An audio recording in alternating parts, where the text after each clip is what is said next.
शान।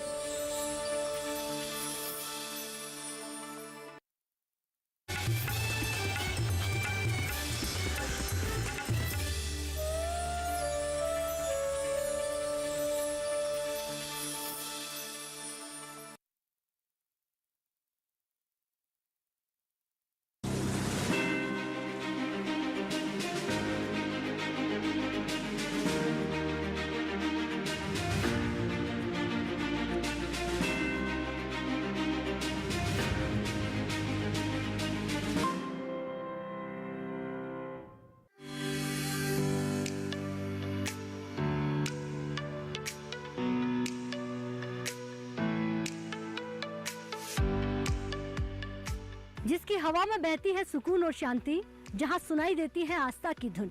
नमस्कार, ऐसी देवभूमि से मैं राधिका चौधरी आप सबका स्वागत करती हूं। और आज हम करेंगे एक ऐसी चौपाल चर्चा जो पहाड़ों पर ऊंची चोटी पर रहने वाले हमारे अन्नदाता खेती बाड़ी कर रहे हैं, और वो भी प्राकृतिक खेती, बिल्कुल शुद्ध खेती, जीरो बजट वाली खेती।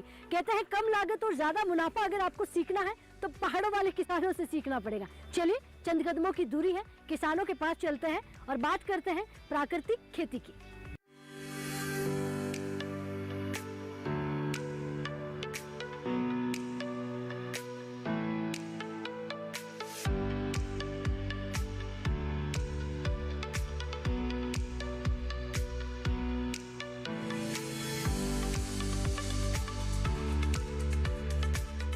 तो चौपाल चर्चा को शुरू करें उससे पहले एक बार जोरदार से तालियां भाई अपने आप के लिए। बहुत स्वागत। और ये तालियों की गड़गड़ाहट जो है, ये आवाज जो है उत्तराखंड के देहरादून से आ रही है, उत्पाल्टा गांव से आ रही है। और ये गांव प्राकृतिक खेती की ओर आगे बढ़ रहा है। ये सदा से प्राकृतिक खेती करते आए, किसी के कहने से नहीं कर रहे हैं। इनका मानना है कि अगर हमारी जमीन अच्छी रहेगी तो ही हम अच्छे रहेंगे, हम स्वस्थ रहेंगे, मजबूत रहेंगे। और हमारी जमीन को सही रखना, सलामत रखना जिम्मेदारी हमारी हो जाती है, अन्नदाताओं की हो जाती है। अब देखते हैं कि प्राकृतिक खेती में हमारा किसान यहाँ पर क्या क्या करता है। तो देखिए, अन्नदाता हमारे साथ बैठे हुए हैं, हमारे साथ विज्ञान बैठा हुआ है और हमारे साथ महिलाएं बैठी हुई है। आप ही से शुरुआत करूंगी सर, खड़े हो जाइए। नमस्कार जी। नमस्कार राधिका जी। आपका नाम क्या है? मेरा नाम राजेंद्र सिंह राय है, मैं इसी गांव का निवासी हूं। हमारी तहसील कालसी पड़ती, जनपद हमारा देहरादून है जी। तो ये खेती संबंधी मैं यही कहना चाहूँगा मैडम कि पहले हम अनाज ही बोया करते थे, अब काफ़ी बदलाव आ चुका है खेती में भी। तो जिस टाइम जब तक हम ये गेहूँ, मंडुआ, जौ वगैरह मक्की बोया करते थे तो किसान का स्तर नहीं सुधर रहा था। आज हमने नकदी फसलों पे ज़्यादा ध्यान दिया है, जैसे मटर हो गया, मिर्च हो गया, टमाटर हो गए, अदरक हो गया, आलू हो गया। तब से यहाँ का किसानों का जीवन स्तर अच्छा हो गया है बजाय। अच्छा, दूसरी बात ही हमारे यहाँ ये रासायनिक खादें बहुत कम यूज होती है, वो भी नाम मात्र के लिए। अच्छा, बाकी हम अब गोबर की खाद बनाते हैं, उसी से ही खेती करते हैं। हमारी महिलाएं बहुत ज़्यादा मेहनत करती, बल्कि मंडी भी हमारी दूर नहीं है, ये सैया पड़ती है। वैसे यहाँ काफ़ी बड़ी मंडी है, चौरता के नाम से जानी जैसे इस मंडी के, तो करोड़ों का व्यापार होता है यहाँ की। सड़क बन गई, बिजली आ गई, यानी कि पिछले कई सालों से आप बदलाव देख रहे हैं। काफ़ी बदलाव हो रखा। पहले जब ये खेती पे ही निर्भर थे तो उस टाइम अनाज ही बोया करते थे। ये मैंने अदरक बोते थे, अदरक ऐसा कभी हो जाता था, हाँ। कभी सूखा पड़ गया। अच्छा, यहाँ की जमीन जो है बादलों पे निर्भर है। हमारे लिए पानी की बड़ी समस्या है। थोड़ा ये तोमर साहब की वजह से इनसे कुछ हुआ था, पाइपलाइन आई, पीने के पानी की समस्या हल हो गई। सिंचाई का साधन नहीं, जैसी हमारी ज़मीन यहाँ की बहुत अच्छी उपजाऊ ज़मीन है, अगर समय पे बारिश आए तो नीचे प्लेन वाली खेती को पीछे कर देगी। क्या बात है, सोना दे सकती है जरूर। सोना दे सकती है। चलिए बैठिए। जी सर, नमस्कार जी। नमस्कार राधिका जी। क्या नाम है आपका? रघुवीर सिंह राय। रघुवीर जी, आपका गांव बहुत ऊंचा है, हमें आने में बड़ा समय लग गया। इतने ऊंचे पहाड़ों पर खेती होती है? खेती होती है मैम। अच्छा, कहता है कि इतनी दूर दराज में रहने वाले लोगों के पास कुछ है ही नहीं। आप बताइए, क्या कुछ है हमारे अन्नदाताओं के पास? कितना विकास हुआ है? नहीं, विकास मैम बहुत हुआ है। अन्नदाता आजकल आज बहुत खुश है, खेती हो रही है, काफ़ी सुविधाएं मिल रही है, और सड़क है, स्कूल है, और पानी की भी इन्होंने सियाना जी ने कहा है कि 1 महीने में जो है इसका भी जो है हमको उपलब्ध हो जाएगा। ये भी हमें जो है गांव के लिए बहुत खुशी की बात है। और यहाँ पर खेती में टमाटर और मिर्च, अदरक, अरबी, लहसुन, प्याज वगैरह, हम खेती मिट्टी बहुत उपजाऊ है, मतलब यहाँ मैं समझता हूँ कि किसी प्रकार की कोई मतलब अगर पानी हमें मिल जाए तो सोना सोना एक प्रकार का तो मतलब हम मान लें कि जी। 2 महीने बाद पानी आ जाएगा जी। तो सोना उगाएंगे आप? बिल्कुल मैम, बिल्कुल सोना उगाएंगे। क्या अगर क्या सोच रखा है, क्या क्या बोएंगे आप? यही आजकल नकदी फसलों का थोड़ा ज़्यादा उपयोग हो रहा है, जैसे ये टमाटर हो गया, मटर हो गया, ये लहसुन हो गया। मतलब किसानों को जो है बहुत तकड़ी उसमें जो है बहुत अच्छे रेट मिल रहे हैं हाँ। इन चीज़ों के। तो हम चाह रहे हैं कि हम लोग भी जो है इसमें थोड़ा आगे बढ़ें। अच्छा एक बात बताइए, कहते हैं कि विज्ञान के बिना किसानी खेती अधूरी है। विज्ञान से मदद मिलती है? विज्ञान मतलब सीख कर खेती करना, जी बिल्कुल मैम। कब पानी देना है, कब खाद देनी है, कब उसमें छिड़काव करना है, ये जानकारी मिलती है? बिल्कुल मैम, हमारे यहाँ कृषि प्रोग्राम होते रहते हैं, अधिकारी लोग भी आते हैं और हम लोग किसानों को जानकारी देते हैं, हम लोग भी सीखते हैं उनसे और उसका उपयोग भी करते हैं। जी। जी। तो यहाँ पे कोई सफल किसान ऐसे होते हैं कि जो फलों की खेती भी करने वाले हो? फलों का थोड़ा मैम, जैसे सेव, ये खुमानी, पोलम वगैरह हो गया, ये थोड़ा ऊपर टॉप पे होता है जहाँ बर्फबारी ज़्यादा होती है। अच्छा आपसे भी ऊंचे रहते हैं लोग? हाँ, ऊपर टॉप पे भी है, लेकिन जैसे हम लोग यहाँ पे हैं अच्छा तो हम आप अभी रहते हो, ये कितनी ऊंचाई पर है? ये 1500 मीटर के आसपास अच्छा इतना ऊंचा रहते हैं आप? हाइट पे है जी ये गाँव। अगर आपको देहरादून जाना हो शहर में कितना समय लगेगा? यहाँ से लगभग मैम 2-3 घंटे। जाने की सुविधाएं सड़क बनी हुई है? हाँ, सड़क बनी हुई है और बहुत अच्छी सड़क है। बैठ जाइए जी। नमस्कार जी, नमस्कार मैडम। कैसे हैं आप? बस ठीक है मैडम, बढ़िया है। बढ़िया है। आप देखिए इतनी चेहरे पर चमक है, हमारी तो आती नहीं है क्योंकि हम तो वहाँ पोल्यूशन में रहते हैं। तो यहाँ मैं मान लूँ कि अच्छा खान पान है? बहुत अच्छा खान पान है जी। अच्छा। हवा अच्छी है जी, पानी अच्छा है जी, हाँ, कोई दिक्कत नहीं है। इतना अच्छा सुनकर सारे शहर वाले इधर आए तो रख सकते हैं आप लोग? हाँ, अगर आएंगे तो रख लेंगे जी। अच्छा रख लेंगे, मेहमान के तौर पर रख लेंगे जी। मेहमान के हाँ, तौर पर। मेहमान के तौर पर। अच्छा खान पान के लिए यहाँ पर सबसे ज्यादा क्या होता है खेतों में? खेतों में हर एक चीज होती है, मक्की होती है, मंडुआ होता है, गेहूँ होता है, दालें होती है और क्या कहें जौ वगैरह सब सब कुछ होता है। यहाँ पे आसपास भी मार्केट है आपके मटर जाने के लिए? हाँ, ये सैया में ही मंडी है जी। अच्छा, सैया में? सैया में है, विकास नगर में, देहरादून में है। अच्छा। पर हमारे सैया जो है बिल्कुल नजदीक पड़ता है, इसलिए तो क्या कहें हम वहीं ले जाते हैं। एक चीज होती है पहाड़ों में कि एक घर से दूसरे घर जाना बड़ा मुश्किल है, ऐसा हम सुनते आए। आज मैं देख रही हूँ कि किसी भी घर के आगे से निकल जाओ कि सड़क देखिए, इस यहाँ पे भी सब जगह पक्की सड़कें बन गई है। सब जगह पक्की सड़कें हैं जी, सब जगह तो जाने की सुविधाएं, सुविधा है सब जगह जाने ये की। कब से हुआ काम? भाई यही है जी, 8-10 साल से ही हो रहा 8-10 साल है। से। हाँ जी। पहले कितना मुश्किल था? और पहले बहुत मुश्किल था, यहाँ से कम जो है 8-9 किलोमीटर जाना पड़ता था।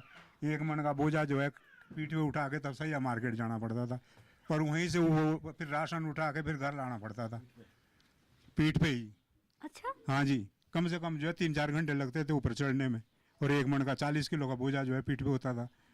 आज तो ये है कि अभी मतलब अभी घर में कुछ रहा नहीं, अब बाइक उठाई चल दिए सैया, और अभी जल्दी से वापस आ गए। अब कोई दिक्कत ही नहीं है, कोई वही नहीं है हमें। क्या? इतनी आसानी हो गई है? इतनी आसानी हो, बहुत आसानी हो गई है अभी। तो मतलब अन्नदाता खुश हैं? खुश, बहुत खुश हैं जी। बैठिए, बहुत धन्यवाद जी। तो अब हमारे अन्नदाता देखिए कितनी मेहनत करते थे पहले, और आज आप किसानों की बात सुन रहे हैं तो समझ जाइए कि ये इतने मजबूत किसान हैं जिन्होंने अपने कंधों पर इतना बोझा ढोया हो जी। और इन खड़े हो जाइए, और इनकी उम्र भी काफी होगी लेकिन आज भी ये खेतों में अच्छा काम कर लेते हैं। नमस्कार। नमस्कार। अच्छा दादी, उम्र कितनी होगी आपकी? उम्र है हमारी 75। ये देखिए 75 तो ऐसे बताते हैं जैसे अभी 25 के हुए हैं। हमारे शहरों में 75 वाले बिस्तर में होते हैं। क्या करें जी, हाँ। यहाँ हमारी कठिन जिंदगी है। पैदल जाना, पैदल आना खेतों के लिए, खेतों में से बोझे उठा करके घर लाने, घास पत्ती लाती हमारी औरतें हैं बेचारियाँ, ये लाती है बोझे काट काट कर, तो पशु पालते हैं हम। अच्छा, अब वो जिंदगी जो कठिन थी जी, वो आसान हुई कि नहीं हुई? आसान तो ये हो गई जी, अब सारा काम जो है आराम से करते हैं लोग बाग। पहले हमें बहुत कठिनाई थी, जब हम भी अपने जिम्मेदारा करते थे तो हमारे यहाँ मंडुआ ये भी बरसात में होता था, गुडाई करनी पड़ती थी उसके लिए सारी मेहनत थी। अब लोगों ने वो भी कम कर दिया। मदद विज्ञान से मिलती कि नहीं मिलती है? जो कृषि विभाग वाले होते हैं जानकारी देते हैं आपको? देते हैं, वो आते हैं गांव में, समझाते हैं हमको, देते हैं। अच्छा ये बताइए, यहाँ से सड़कों की सुविधा हो गई है? हाँ जी, हाँ जी, बढ़िया। बैठ जाइए, बहुत धन्यवाद जी। बहुत ही धन्यवाद कि आप हमारी चौपाल चर्चा में 75 साल वाले बुजुर्ग जी बैठे हैं, तो ज्ञान तो इनके पास बहुत ज़्यादा होगा, और वाकई में विज्ञान भी इन्हीं से सीखते हैं क्योंकि जिन्होंने खेतों में काम किया हो। सर नमस्कार। जी नमस्कार मैडम। क्या नाम है आपका? संदीप राय। अच्छा संदीप जी, मैं देख रही हूँ यहाँ पर युवा भी खेती कर रहे हैं, महिलाएं भी खेती कर रहे हैं, बुजुर्ग भी कर रहे हैं, तो खेती के अलावा कोई दूसरा रास्ता नहीं है? मैडम यहाँ खेती के अलावा बस या तो मजदूरी है या फिर ये अपना कोई अपनी प्राकृतिक खेती भी कुछ रोज छोड़ रहे हैं। आप लोग करते हैं प्राकृतिक खेती? प्राकृतिक खेती कर रहे हैं मैडम। अब तो ये ज़्यादातर सब्जियों पर, नकदी फसलों पर थोड़ा ध्यान है। हाँ अच्छा, यहाँ के युवा पलायन करके बाहर जाते हैं या यहीं काम करते हैं? नहीं, बाहर भी जाते हैं मैडम। जैसे जो बेरोजगार लोग हैं उनको जैसे सेला कोई बगैर फैक्ट्री में कोई जाते हैं। कितना विकास हो गया गाँव में? विकास काफ़ी हुआ है मैडम। जैसे स्कूल वगैरह हैं, अब पहले 8वीं तक स्कूल था, अब 10वीं तक हो गया। यहाँ डिग्री कॉलेज, जैसे यहाँ भी गुलाब सिंह डिग्री कॉलेज है पुरोड़ी में, हमारे यहाँ से डिग्री कॉलेज भी है? जी जी, यहाँ से मुश्किल से 8-10 किलोमीटर की दूरी पे है। तो ये तो बिल्कुल नजदीक है आपके। हाँ जी, बहुत ही नज़दीक। जैसे यहाँ जैसे लड़के वगैरह, लड़के ज़्यादा दूर देहरादून भेज नहीं सकते थे, तो हमें इतनी सुविधा है कि अब यहाँ हम अपने शाम को अपने घर तक आ सकते हैं और दिन सुबह स्कूल जा सकते हैं। ठीक है, इंटर कॉलेज हो गई है, पढ़ाई की सुविधा हो गई है। पिछले कुछ सालों में काफी बदलाव हो गया है। काफ़ी बदलाव हुआ है मैडम। ठीक है, बैठिए, बहुत धन्यवाद जी।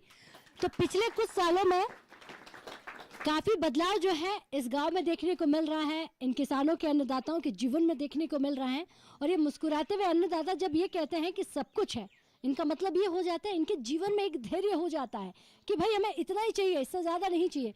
इतने अच्छे हमारे अन्नदाता होते हैं जिनको आप जितनी सुविधाएं पहुंचा दो वो उसमें संतुष्ट हैं। आज पहाड़ों पर चौपाल चर्चा चल रही है और इसमें हम बात कर रहे हैं प्राकृतिक खेती की, पिछले कुछ सालों से बदलाव की, और इस बदलाव में हमारे अन्नदाताओं के खेतों में कितना बदलाव आया है, कितनी सुविधाएं यहाँ तक पहुंची हैं, उन तमाम बातों पर चर्चा कर रहे हैं। चलिए, वक्त हो गया एक छोटे से ब्रेक का। ब्रेक के बाद फिर हाजिर होता है, आप कहीं मत जाइए।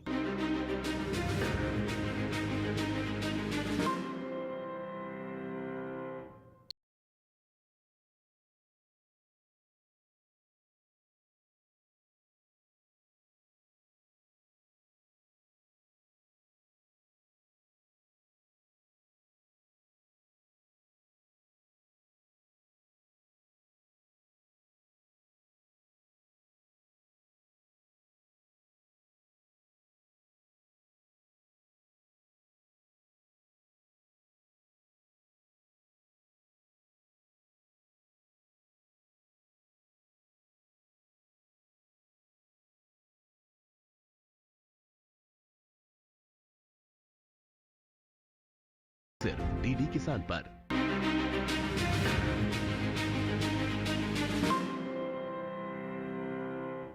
ब्रेक के बाद बहुत स्वागत। चर्चा को आगे बढ़ाते हैं और बात करते हैं पहाड़ों का जीवन कैसा होता है, पहाड़ों के अन्नदाताओं का जीवन कितना मुश्किल और कितना आसान। जी, आप खड़े हो जाइए। नमस्कार जी। नमस्कार आदित्य जी। क्या नाम है आपका? मेरा नाम प्रदीप सिंह राय है। अच्छा प्रदीप जी, युवा हैं आप, अब युवाओं के लिए पूछूं कि खेती बाड़ी में ही है या कुछ और भी करते हैं आप? खेती तो हम करते ही हैं, जैसे मतलब परंपरागत से करते हैं, उसके साथ हम थोड़ी मशरूम की खेती भी करते हैं। लेकिन मेन दिक्कत वो पानी की है। तो अगर थोड़ा पानी आ जाए तो युवा यहाँ पर रहकर मशरूम की बहुत अच्छी खेती कर सकते हैं और उसका यहाँ मार्केट भी है और रेट भी अच्छा मिल जाता है उसमें। तो आप मशरूम की खेती कब से कर रहे हो? ये जो है, हमें जो भारतीय कृषि अनुसंधान, भारतीय मृदा एवं जल संस्थान के जो प्रधान वैज्ञानिक है डॉक्टर जगमोहन सिंह जी, उन्होंने ही हमें इसके लिए मोटिवेट किया और उन्होंने ही हमें इसके लिए ट्रेनिंग भी दी। और उसका जो जितना भी सारा रॉ मटेरियल है उन्होंने यहाँ ला कर दिया और बाकी हमने यही गांव में बैग तैयार किए। और उसके बाद यही मतलब 2019 में जब लॉकडाउन लगा तो उस समय कोविड के समय हमने ये काम स्टार्ट किया, तो हमें उससे अच्छा प्रॉफिट मिला। और कितने युवा है जो आपके साथ जुड़ रहा है? हम 4 लोग थे, एक मैं था और एक मेरा दोस्त अमित और एक राजेश और एक विशाल जी, हम 4 लोगों ने मिलकर किया था जी। ठीक है, क्या आपको देख के और भी किसान हमारे मशरूम की ओर आगे बढ़ रहे हैं? करना सब चाहते हैं मैडम, क्योंकि और या तो खेती है और कोई है मतलब कोई चीज़ है नहीं, या तो फिर आपको प्राइवेट जॉब करने के लिए शेला कोई या कहीं दूसरी जगह जाना पड़ता है। कितना बदलाव हो गया पिछले कुछ सालों में खेती बाड़ी में? बदलाव तो बहुत हो गया मैडम, किसान बहुत समृद्ध हो गए हैं। आप देखते हैं गांव में हर मकान पक्के बन गए हैं, किसानों के तो हर तरह से मतलब समृद्ध हो रहे हैं किसान। ठीक है, ठीक है, बैठिए, बहुत धन्यवाद जी। अब देखिए हमारी महिलाओं से जान लेते हैं, नारी शक्ति जो हमारे बीच बैठी हुई है। माता जी आप खड़े होइए। जी नमस्ते। नमस्ते। क्या नाम है आपका? प्यारो देवी। अच्छा प्यारो देवी, आप भी मटर की खेती करती है? हाँ जी। कितने बीघा में मटर लगाया है? 10-11 बीघा। 10-11 बीघा जी। मटर के साथ और क्या क्या लगाती है आप? उसका क्या लगा, मसूर। अच्छा, दालें भी लगाते हैं? हाँ अच्छा, मटर खेतों में हो जाता है, उसके बाद आप खुद ही बुनती है मटरों को? हाँ खुद ही बुनती है। क्या भाव मिल जाता है मटर का? ये 140 180। अच्छा, मतलब 150, 180, 140 हाँ जी। ये भाव रहता है। मटर के अलावा हमारी महिलाएं, मैंने देखा है कि सिलाई भी करती हैं, घर के लिए बुनाई भी करते हैं आप लोग? नहीं करती, आप नहीं करते? नियम नहीं करती। अच्छा, यहाँ पे आपको कहीं जाना होता है, जैसे मार्केट जाना है, कितना दूर है? ये 9 किलोमीटर है। 9 किलोमीटर है। जाने के लिए रास्ता बना हुआ है? हाँ बना हुआ है। कैसा है? कैसा है? रोड है। रोड है, पक्की रोड हाँ बन गई? पक्के रोड है। अच्छा, अब कोई परेशानी नहीं है? नहीं है पर अच्छा पैरो देवी, पहले मुझे बताइए, पहले मैंने देखा था काफ़ी समस्या होती थी, विकास कितना हो गया? अच्छा हुआ है। अच्छा हुआ है। बैठिए, बहुत धन्यवाद जी। तो बहुत अच्छा, हमारी महिलाओं के लिए भी अच्छा हो गया। आप भी खड़े हो जाइए। नमस्कार जी। नमस्कार, क्या नाम है आपका? अमिता शर्मा। अच्छा, अमिता शर्मा, खेती बाड़ी भी करती है? जी हाँ जी मैम, खेती बाड़ी लगाते करते हैं खेतों में? मतलब मटर लगाते हैं, जैसे जौ होते हैं वो भी बोते हैं, मसूर होते हैं, सब लोग करते, मतलब सारे ही काम करते हैं खेतों में, जितना भी होता है हमारे यहाँ पे। अच्छा, मुझे एक बात बताओ, पहले तो आपने बहुत कुछ देखा होगा, काफ़ी समय से आप यहीं रहती होगी? ना मैं तो 7-8 साल से हूँ यहाँ पे। 7-8 साल में क्या क्या नया हो गया है यहाँ गाँव में? नया मेरे हो तो हुए तो सब तो ऐसे ही था जैसे है अभी भी। अच्छा, हाँ तो यहाँ पे मैं देखती थी कच्चे मकान हुआ करते थे, तो अब घर घर पक्का मकान बन गया है? हाँ, और घर पक्का मकान बन गया। और बिजली आती है समय हाँ, पे? बिजली भी आती है समय पे। अच्छा। हाँ अच्छा, मैं देख रही थी मटर बिनते हैं आप लोग सारी महिलाएं मिलकर, तो ये मार्केट ले जाने के लिए क्या गाड़ी आती है या आप खुद लेके जाते ना, हैं? गाड़ी आती है, मतलब हमारे गांव में है गाड़ी, उसी में ले जाते हैं। तो सबका मटर गाड़ी से वहाँ शहर चला जाता है, हाँ और ये रोज जाता है, हाँ, रोज जाते हैं। तो डेली इनकम हो गई है। हाँ यानी डेली। कि किसानों को अगर डेली इनकम मिल जाए तो कहीं ना कहीं किसानों के लिए अच्छा होता है, रोज के घर में पैसे आना। हाँ तो नगदी फसलों में पैसे हैं। हाँ, नकदी फसलों में पैसे हैं। पहले क्या लगाते थे? पहले तो वही लगाते थे, मतलब अनाज, मंडुआ, गेहूँ, अदरक, गगली, यही होते थे पहले। अच्छा, ठीक है, बैठ जाइए। बहुत धन्यवाद जी। तो महिलाओं को हमने सुना, और ये महिलाएं आज बोल रही हैं, बात कर रही हैं, तो इसका मतलब ये भी एक विकास है। विज्ञान से भी पूछ लेते हैं, सर भी हमारे साथ है। सर नमस्कार जी। नमस्कार राधिका जी, बहुत बहुत नमस्कार। किसान भाइयों को भी नमस्कार। क्या नाम है आपका? मैं डॉक्टर जगमोहन सिंह तोमर हूँ, भारतीय मृदा एवं जल संरक्षण संस्थान देहरादून से हूँ। जी अच्छा सर, आप लोग, जब मैं कहती हूँ मृदा की आप बात कर रहे हैं, पानी की आप बात कर रहे हैं, और सबसे ज़रूरी है खेतों में मिट्टी अच्छा होना और पानी की सुविधाएं होना, तो क्या हमारे किसानों के लिए सुविधाएं हो रही हैं? देखिए, जहाँ तक मृदा एवं जल संरक्षण की बात है, हमने गाँव में पिछले 10 वर्षों में, जैसे कि मेरे किसान भाइयों ने आपके साथ काफ़ी अच्छी अपने वार्तालाप में बताया है, हमारे किसान अभी पूर्ण रूप से आप देख रहे हैं कि फुल इंडिपेंडेंट है और बढ़िया से बहुमुखी विकास की ओर बढ़ रहे हैं। जैसे मटर की, टमाटर की, मशरूम की, जितनी भी डाइवर्सिफाइड एग्रीकल्चर है, तो वो इंटीग्रेटेड फार्मिंग सिस्टम की ओर जा रहे हैं, और जो कि आपका मृदा जल संरक्षण उससे अपने आप ही होगा, क्योंकि हमारा उनका एक क्रॉप के साथ दूसरी क्रॉप एकदम तैयार रहती है, तो इससे उनका जो है अधिक से अधिक उनका जो जितने भी ये नकदी फसलें हैं, इनको अच्छा उससे रेट मिल जाता है, और उनका जो आजीविका है उसमें काफ़ी बढ़ोतरी हो रही है।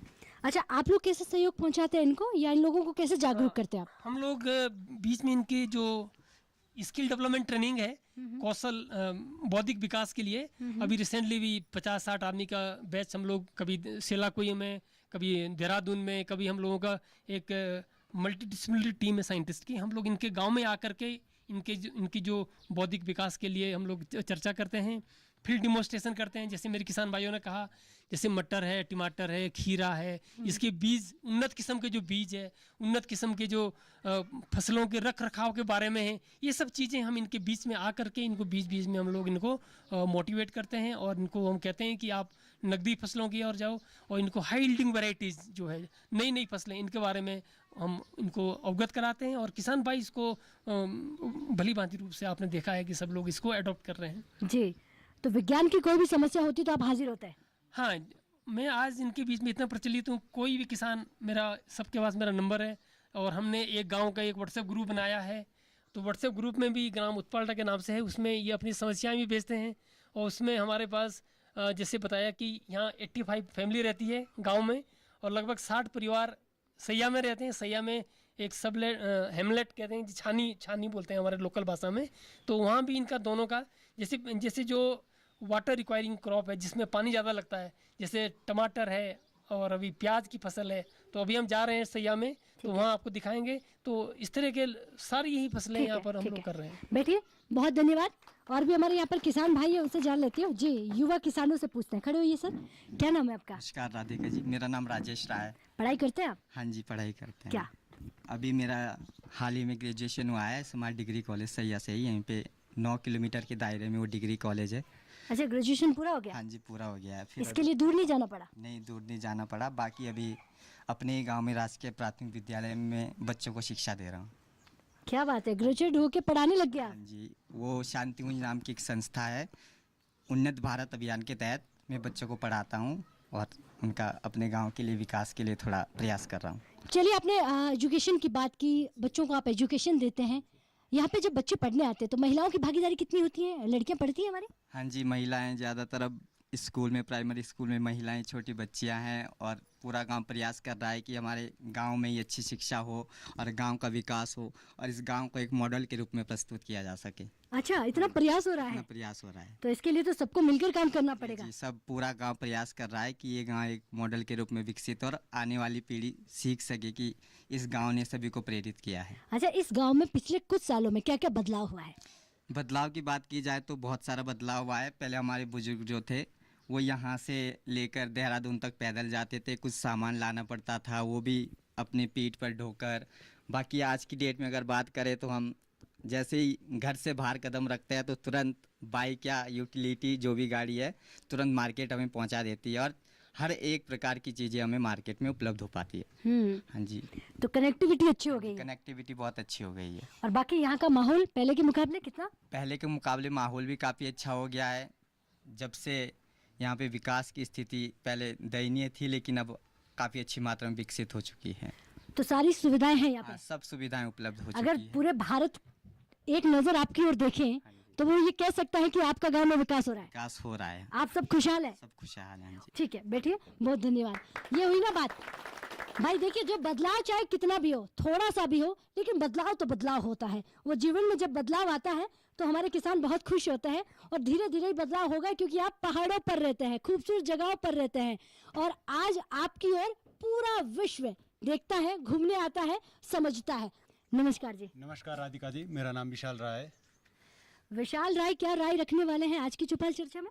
जी, हम तो यही राय रखना चाहते हैं कि जो हमारे विज्ञान की ओर से मतलब हमारे कृषि कार्य के लिए जो तकनीकी मिल रही है मतलब बहुत अच्छा है और जो 8-9 साल में विकास हुआ है बहुत अच्छा विकास हुआ है। वैसे मैं तो अभी फ़िलहाल गांव में मटर तोड़ रहे हैं भाई हमारे गांव में, तो मैं अभी मटर तोड़ने आ रखा हूं। अभी वैसे मैं देहरादून में पढ़ाई करता हूं। जी, क्या सोचा है पढ़ाई करके क्या बनोगे? वैसे तो जैसे हमारे गांव में मतलब देखा जा रहा है कि बहुत ज़्यादा पलायन हो रहा है, तो हम भी यही सोच रहे हैं अगर पानी की सुविधा जैसे अभी 1-2 महीने में पानी की सुविधा हो जाएगी तो हम ये सोच रहे हैं कि गांव में वापस आकर एक बार गांव में अपना वो कारोबार स्टार्ट करें। जी, जो भी मतलब आप भी मशरूम की खेती की तरफ जाएंगे? जी, हमने कर रखी है। मतलब हम जो हमारे सर यहाँ पे माननीय जगमोहन सर जी है, उन्होंने मतलब हमें प्रेरित किया। अच्छा, ये बार बार जगमोहन जी नाम लिया जा रहा है, ये तोमर साहब भी हमारे साथ बैठे हुए हैं। जी, जो अच्छा, हमारे साथ बैठे हैं उन्होंने हमें इसके लिए प्रेरित किया है। और हमने मशरूम की खेती की थी, उस समय हमको काफ़ी लाभ भी हुआ था। मशरूम का मार्केट है? हाँ, मशरूम का मार्केट मतलब डिमांड है, लोग खरीदते हैं। वो तो गांव में ही पूरी हो जाती है, जितनी मतलब हमें उपलब्ध थी वो तो यहाँ पे डिमांड गांव में भी हो जाती है उसकी इतनी। अच्छा, खेतों में कोई समस्या आ जाती है, कोई फंगस लग गया है, कोई बीमारी लग गई है, कुछ देखना है कि कब कौन सी फसल लगानी है, खाद देना है, तो ये जानकारी कहाँ से लेते हैं आप? ये ऐप के माध्यम से मिल जाती है, जैसे अब मोबाइल का काफ़ी हो रखा है। पर वैसे हमारे मतलब कृषि अनुसंधान है और यहाँ पे जो एग्रीकल्चर वहाँ गाँव में आते रहते हैं, वो बोलते हैं कि ऐसा करो, उस टाइम मतलब जो फसल है इस टाइम बोनी चाहिए, रबी फसल इस टाइम बोनी चाहिए, खरीफ फसल इस टाइम बोनी चाहिए, ऐसे मतलब आते रहते, समझाते रहते हैं। चलिए बैठिए, बहुत बढ़िया भाई। जिस गांव के साथ विज्ञान जुड़ जाए तो तरक्की तय है और विज्ञान के बिना आज खेती अधूरी है। आज खेती जो हम करते आए हैं, हमारे पुराने बुजुर्ग करते आए, खेती तो वही है, बस उसमें थोड़ा विज्ञान का तड़का लग गया है। और उसके बाद हमारी इस खेती को, जिसे आप हाईटेक खेती का नाम दे रहे हैं, स्मार्ट खेती कहते हैं, वो खेती यही है कि आप एक ही जमीन पर 1 बीघा में बहुत सारी फसलें ले लें और जिसे बहुफसली खेती कहा जाता है। हमारे किसान बकरी पालते हैं, गाय पालते हैं, नकदी फसलें लगाते हैं, धान लगाते हैं, गेहूं लगाते हैं, और देखिए कम पानी में भी कितना सारा कुछ हमारा किसान कर रहा है। इसीलिए तो कहता है कि अन्नदाता है भाई, कम संसाधनों में बहुत कुछ कर सकते हैं। अगर इन्हें संसाधन भरपूर मिल जाए तो ये सोना उगा सकते हैं, पूरे हिंदुस्तान को बता सकते हैं कि जो हम कर सकते हैं वो कोई नहीं कर सकता। तो देखिए थोड़े समय में इनके यहाँ तक पानी पहुँच जाएगा। वैसे इनके घर घर पानी पहुँच रहा है, हर नल में पानी आ रहा है। अगर इन्हें स्मार्ट खेती करना है तो थोड़ा पानी ज़्यादा चाहिए। उस पानी के लिए काम शुरू हो चुका है। अब इसी के साथ हम और किसान भाइयों तक चलेंगे, क्योंकि पहाड़ों की कहानी आप तक पहुँचा रहे हैं और पहाड़ों की तस्वीर आपको दिखाएंगे। इसके लिए इजाज़त चाहेंगे। इस चर्चा को यहीं ख़त्म करते हैं। अगर टीवी पर नहीं देख पाए तो यूट्यूब पर भी देख सकते हैं। नमस्कार।